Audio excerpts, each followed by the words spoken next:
sawirro ay qaadaysay ayaa ku hoggaamiyey dhacdo la yaab leh oo aysan filanayn. Diana Kim waa gabar u dhalatay Mareykanka balse asal ahaan ka soo jeeda Korea. Waxay ku soo barbaartay qoys kala tagsan oo burburay oo uu hareeyay khilaaf, taasoo sababtay in ay isfuraan oo ay kala tagaan labadeeda waalid.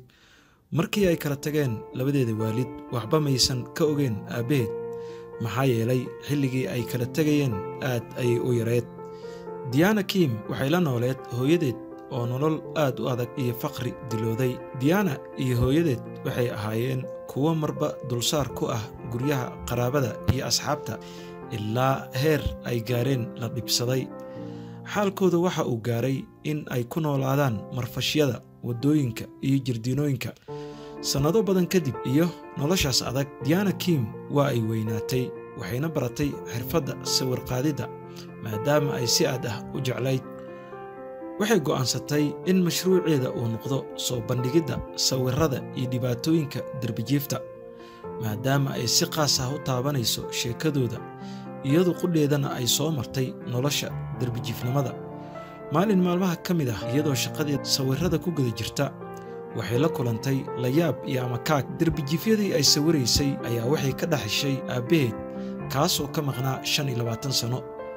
Waxa uu ahaa mid ku sugan xaalad aad u adag oo dhanka caafimaadka jirka iyo maskaxda ah, taasoo ka dhalatay muddada dheer ee uu darbijiifka ahaa.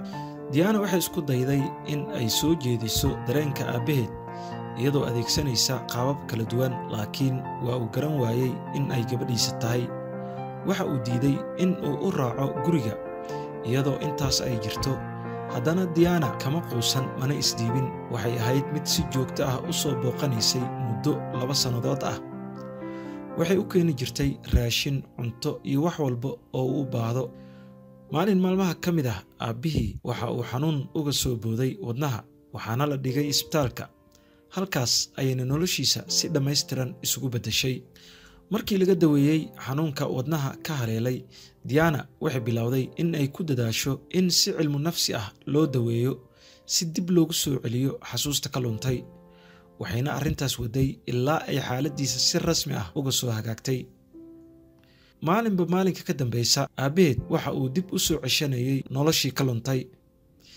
Diana waxay sheegtay in jaceylka ay u qabtay xirfadda sawir qaadidda ay isaga ka dhaxashay, taasoo mar kale kulmisay. Waxay u soo iibisay kaamiro, waxayna si wadajir ah u bilaabeen shaqada sawir qaadidda. Nala wadaag fikirkaada, sideed u aragtaa qisada Diana Kim? Like saar muuqaalkan haddii aad ka heshay, lana sii wadaag asxaabtaada. Mahadsanid.